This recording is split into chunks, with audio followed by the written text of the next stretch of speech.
Aho, Chimi, Gwetch, Janine. And another round of applause for our MC who has been keeping the flow and keeping the energy going. I really appreciate that movement this morning. Oh, to be a tree. Okay. So, bonjour, Mishkobanesin Indigenous Cause, Kuching Donjba, Mosin Dondem. So, just briefly introducing myself, I introduced myself as Redbird. My English name is Ravin Linklater, and I am from Couchiching First Nation in Treaty 3 territory, just west of us, about 3.5 hours. And I'm working for Oshki-Wenjack as their Anishinaabe curriculum coordinator. And I'm so happy to be here to share about the programs that we're currently developing today. So I'm going to pass it on to my awesome cohorts. And you can read more about us in the bios in the program as well. So. I'm glad she didn't read them out loud. Hello, my name is Samantha Servi. I've been with Oshki for 3 years now as a curriculum development coordinator. So I work on a team with Ravin and a bunch of other wonderful, amazing humans to try and make our curriculum as relevant to Nan peoples as we can. Bonjour. Okay, this is working. Bonjour, Nindinoy Maganadug, Ozawa Megazikwe Nindigo, Emily Nindijnakas, Ambantung Dindunji, Name Nindodem. I am an assistant at Oshki-Wenjack, and I've been doing some language work. I'm just learning the language, so forgive my pronunciation, but trying my best. And yeah, I'm really excited to share with you guys today what we've been working on.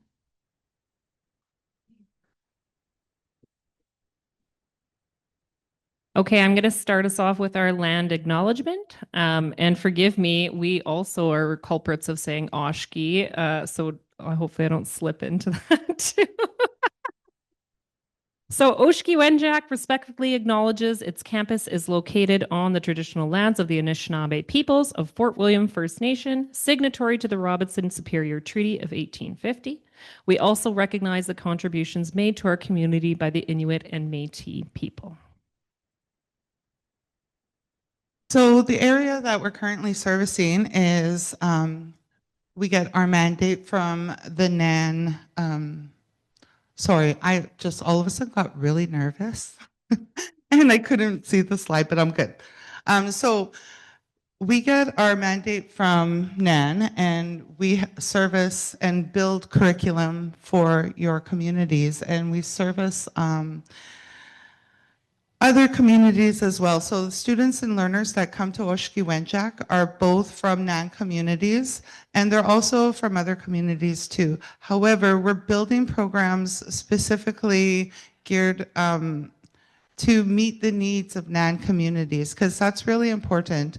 Back in the day, the chiefs were the ones to strike Oshki-Wenjack. There was a need to be have education more sovereign, to be more self-directed, and to be empowered with the education.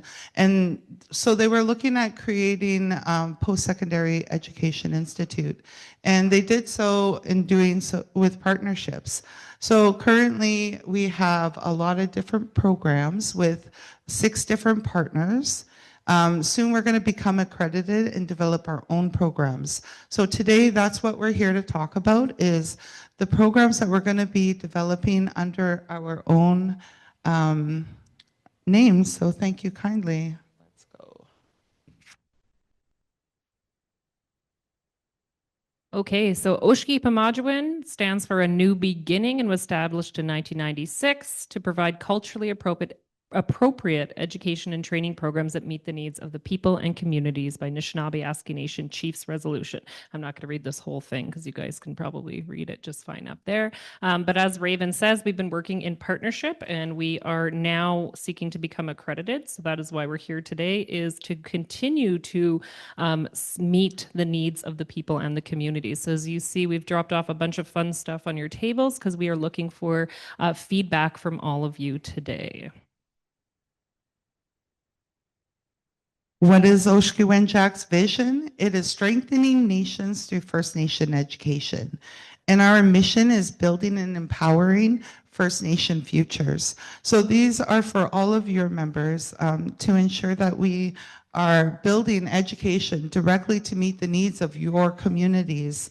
So these are the mandates that was originally set out by the chiefs when Oshki was struck, and they still are current today, and we are following them today.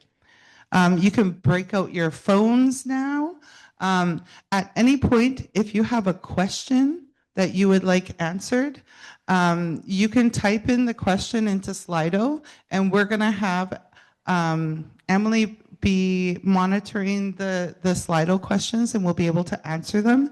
Also, if you would like to just speak on the mic, we have Jacob, our fabulous assistant in the back, who is going to be the mic runner. Thank you, Jacob.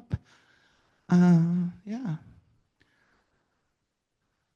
All right, don't worry if you didn't get the Slido. There'll be another QR code and a few slides that you'll be able to look at.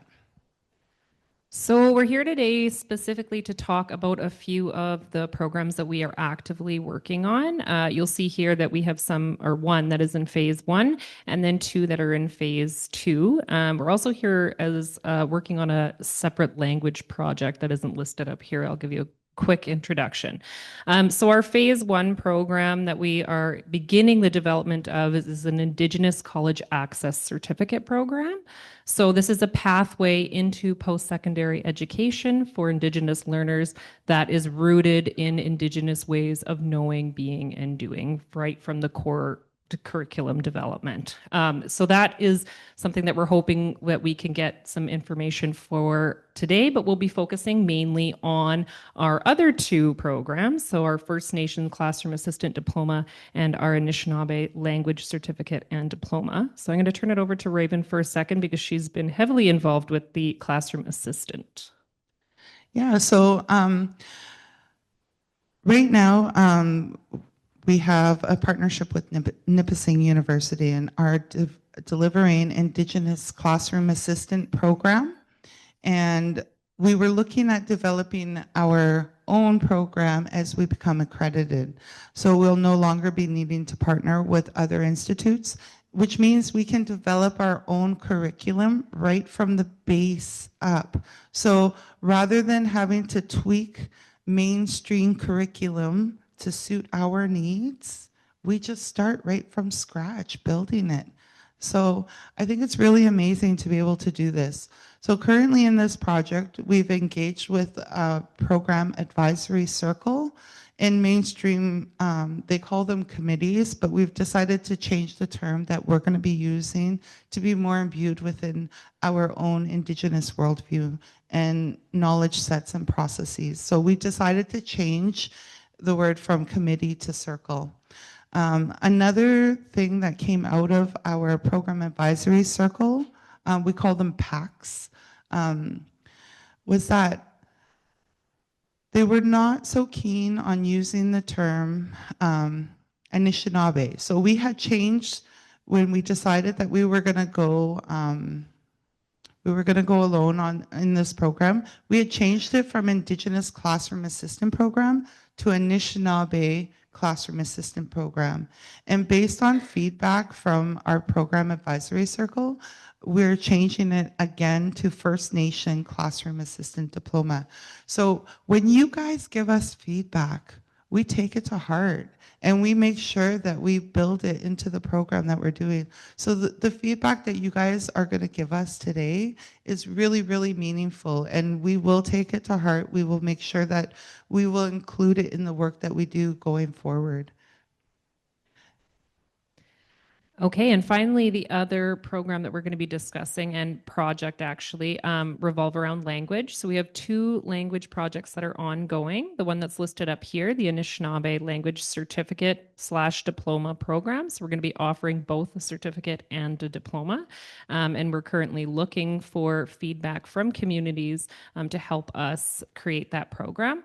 We're also here looking for feedback today as we are helping with a language plan.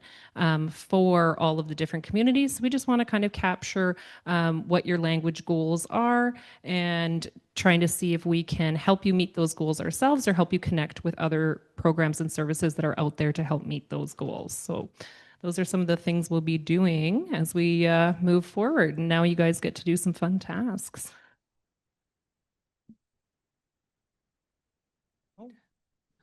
We lost the battery. All right. So, what you have in front of you is Bristol board. There is a bucket as well with some coloring materials, and then there's notepads and there's some worksheets. So today what we have is we would like to ask you guys in your communities, what is it that the classroom assistant does in their day-to-day activities? When they're in the class, when they're with the students, what is it that they are doing? So what you can make a choice as to how you would like to work today. I provided you with options. That way you can choose whether or not you would like to do communal work on the big Bristol board and use the markers and do that. Or you are welcome to do the worksheet and work solo if you're more comfortable doing that. I know some people are shy and they don't like to have their opinions and their thoughts out, kind of like out there on the table. So they would prefer to do it solo. But I do find a lot of people do really great group work. So I do encourage you guys to have a conversation and talk about what is it that your classroom assistants are doing from a day-to-day basis. What is it that they need to know so that they can get their job done in a good way to meet the needs of the children that they are assisting in the classroom. All right, so I'll give you guys about 7 to 9 minutes to kind of work through that, and we'll come back to you, okay?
I love hearing all this boisterous conversation. Table talk is great.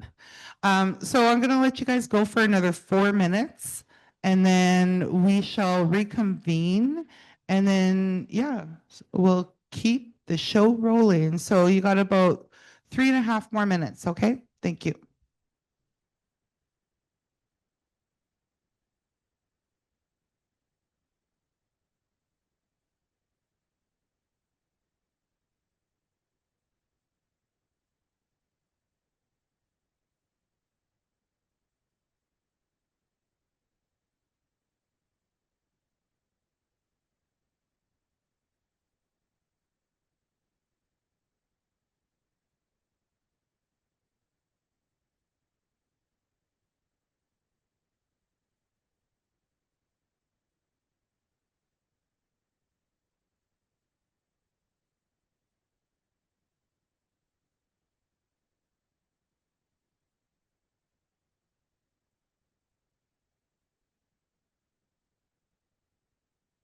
So even if you're not from community, that's okay. We want to hear your voices. We want to hear your thoughts.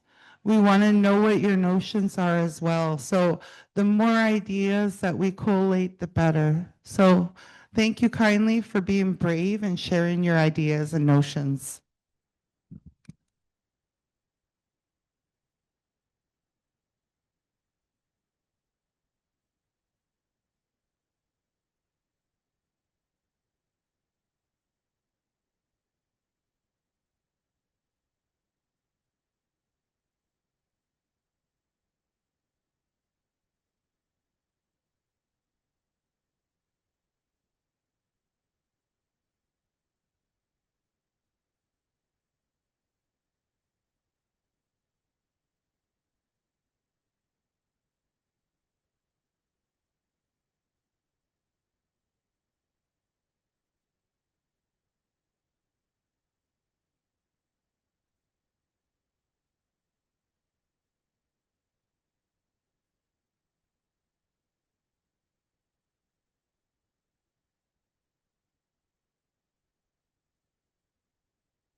Okay, miigwech.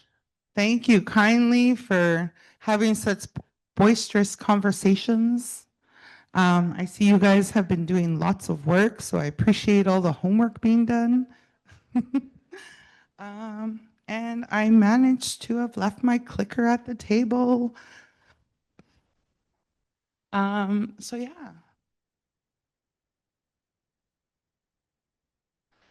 So how many individuals are in the classroom assistant role in your community? If you flip the page, there halfway down the page of the feedback form is a question that says how many individuals are in the classroom assistant role in your community?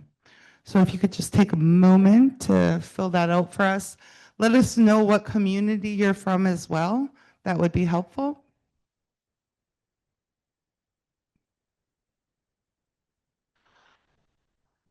So since you guys are also diligently working and we really appreciate all your contributions, we are going to be doing 3 draws of $50 gift card.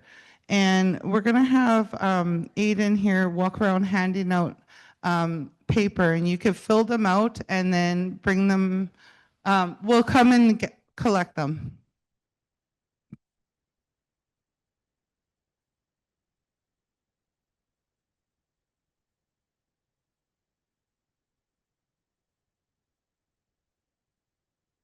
Moving on, we have the Anishinaabe Language Certificate and Diploma Program.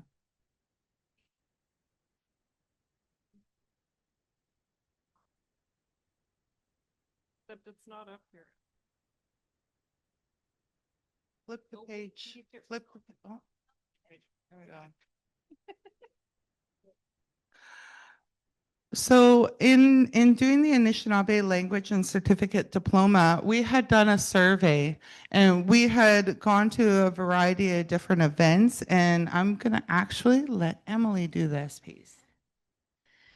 All right. Yes. So, as we mentioned, we really would like to cater our language program to your needs. So this was why we did the survey, is because we wanted to know, like, how is language in the communities? Is it being used often? Which communities are struggling? Which communities have great language programs already? So that's sort of the information that we were asking in the survey. And we did get 122 responses, which was pretty good. However, there were communities that were unrepresented. So we are still doing focus groups. 61 of the people, so that's 50%, wanted a follow-up interview with us. So that was really great. But as communities were unrepresented, it would be great if we could hear from you guys. So just let me know if you would be interested at all in just having a quick conversation with me. I can give you some more information and we'll talk about that, because, we don't want any communities to go unrepresented when we're planning and providing back our language plan with you guys. So yes, yeah. Focus groups. So then, oh yeah, also just to note when I'm sharing the data on the next slide is that we had a lot of responses from Sandy Lake. So, woo, Sandy Lake, but it does skew the percentages a little bit because there's such a high amount from Sandy Lake. That's okay though, but also a lot of Cree communities were unrepresented, so that also skews the Cree language percentage as well. Next. Okay, so from the results, we saw the highest percentage of OG Cree speakers and those who wanted to learn OG Cree. So 62% already spoke OG Cree and 63% wanted to learn. The next highest was Ojibwe at 35% who spoke Ojibwe and 50% who wanted to learn. Also, people could select multiple responses. So these percents don't add up to 100. That's why. 3% spoke Cree and then 13% wanted to learn Cree. So we do see a very small percentage of Cree, but again, that may be just because there weren't many Cree communities who did the survey. So we also asked what writing systems that they are currently using, as well as their fluency in both reading and writing in Roman orthography and syllabics. So for those that are unfamiliar, Roman orthography is using our English letters, and then the syllabics are syllabics. So we actually saw that people were very interested in learning both. That was the by far highest percentage from wanting to learn, and also what was used in community is both. But we did see a higher fluency rate with Roman orthography compared to syllabics. We also learned that the desire to learn the language was very high. A lot of people spoke about the pride that it would give them to learn the language and to be able to speak with older family members and people in their community. But there weren't enough resources to learn. So that's what we gathered from the qualitative responses, but also in just looking at the average speaking fluency level, which was 33% on average. And then the fact that 96% of people said that they would like to become fluent. And that number is actually probably higher because we had a few people say no who were already fluent. So, yeah, so that was really lovely to hear. Some of the main takeaways for resources that people were looking for are a lot more elder and youth involvement. There needs to be intergenerational learning happening to really strengthen language and community bonds. Additionally, there's a need for more teachers, specifically those from the community, teaching the appropriate dialect. And there's a lot of people who said that their dream is to become a language teacher. So that was really nice to see. And there's definitely a need to build that teaching capacity. We also asked people what their goals for language are. So we asked, what are your goals for language in the next 5 years? And someone said, I would be talking and writing in the language. I want to make my mom, my grandpa, and my grandma proud that I learned and never gave up. I also want to make a positive role model in the community by offering classes, programs, etc., to further keeping the language in the future coming. So it was really great to see how interested people are, and that really helps us because we know that there are people who want to take the program that we're developing. There just needs to be more resources. So yeah, we appreciate any input from you guys at all. That would be amazing. And then also we will be sharing our official language plan when that comes out this year. So just keep your emails open for that. You may have received emails from me already. Emily Drake, okay? Just click reply. All right, Miigwech, I will pass it off.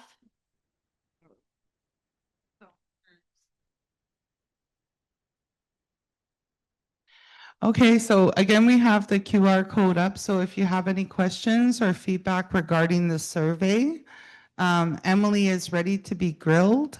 No, just kidding.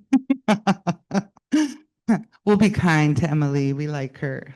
But yeah, so if you have any questions, and you're welcome to use the floor, use the mic. Jacob will run to you. He's super awesome. Again, the questions can be put up there as well. I think we're good on the questions. We'll move on to the next. All right, putting you guys to work again. So this time, we got to use the QR code though. So what is your community and what are your community goals? So what you can do is take your phone and then write what community you're from and then just kind of a comma and then let us know what are some of the goals that your community has. Just to give you some ideas, maybe you want to have a language library. Maybe you want to create a space where people come together and convene and use the language together. Maybe you want to build a language nest. Maybe you just want to retain language or revitalize language or increase fluency. Maybe you want to record the language. There is a need to be recording communities' dialects. Maybe you want to, like there's all kinds of ways of recording. You record using audio files. We can record using our phones, writing it down. So there's lots of options. Thank you kindly. Establish language nests. Yes, that's important. We'll give you guys a few minutes to think about this and start to add some things. Okay? So we'll leave you on this one for about 7 minutes. Okay? Thank you.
Is this working? Yeah, it is. Just a reminder, if you have not entered into the draw yet, to please do so. Please make sure we have your contact information, as we will be contacting you later to get you your prize.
Are we being snacky? Snack attack. All right. I thank you kindly all for contributing your ideas. I really, really, really appreciate it. And it's so helpful. So, final question. Resources help you meet your community language goals. Now, it's different because we want to know specifically. I saw somebody mention a language app. That would be a good one to add here too. Okay? So what resources will help you meet your community language goals? Is it going to be books? I like to see that app there. That was cool. So we'll add that one here as well. Now, I saw somebody in the survey mention teachers.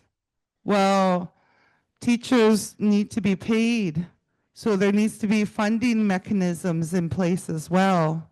So we need to think on that systems level, but then think on that functional level of delivering language programming directly to the people. So what specific resources would be helpful for you to deliver language in your communities?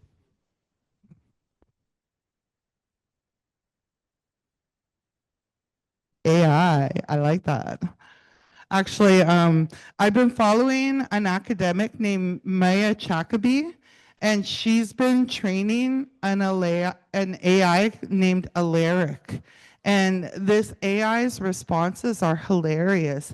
It talks about dismantling systems and not only talking about Indigenous rights and perspective, but also Indigenous responsibilities and worldview. And like, it's just hilarious because as she's feeding her AI information about Indigenous knowledge sets, it's assimilating it into its known data sets. And then the outputs of the answers that this AI is giving is hilarious. I'm like, how did you indigenize that so deadly?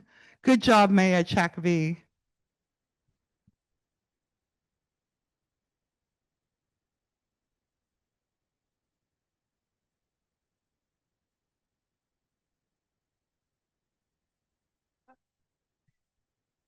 I think schools should have their on-site knowledge carriers, language speakers as resource. I know there's teachers already, but having supportive people around those teachers to support them as well, because it's hard for one language knowledge keeper to do that work for many. So, and then peer support, have our children be the ones to be the teachers. Yeah. Anyone else? You know your language speaker. What do you need there? I'm coming to you. Well, I wrote, I'm with Kuya June Education Resource Center, and I wrote a whole paragraph and it turned into a bunch of words. He's like, you see that big paragraph? That's mine. I don't want to say it. Anybody else who didn't throw it on the board?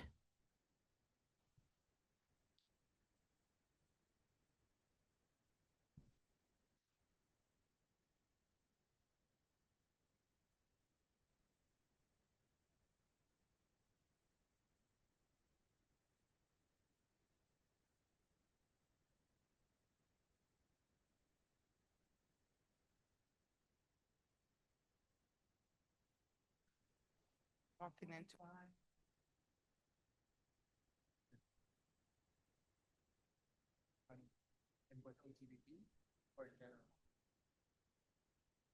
Okay, great. So I am going to leave these polls active.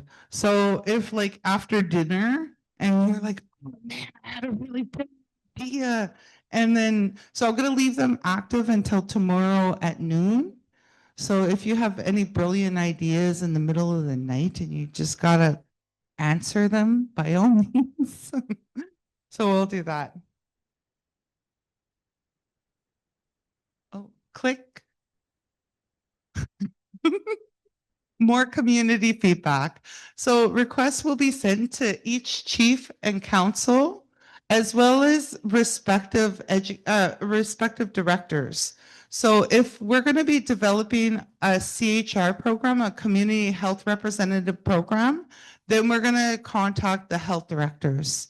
If we're developing a program for classroom assistant, then you guys are the ones that we want to talk to. So we'll be connecting with chief and council and appropriate directors to conduct further surveys as we begin to develop more and more programs. So get used to our faces because we want to see you lots, okay? Yeah,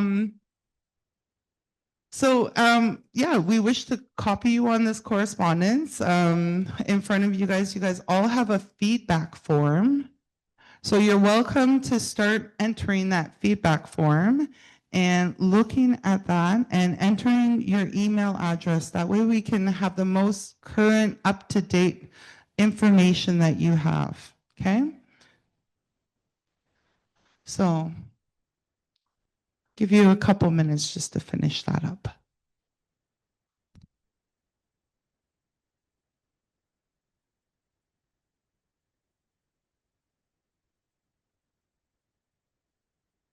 For time.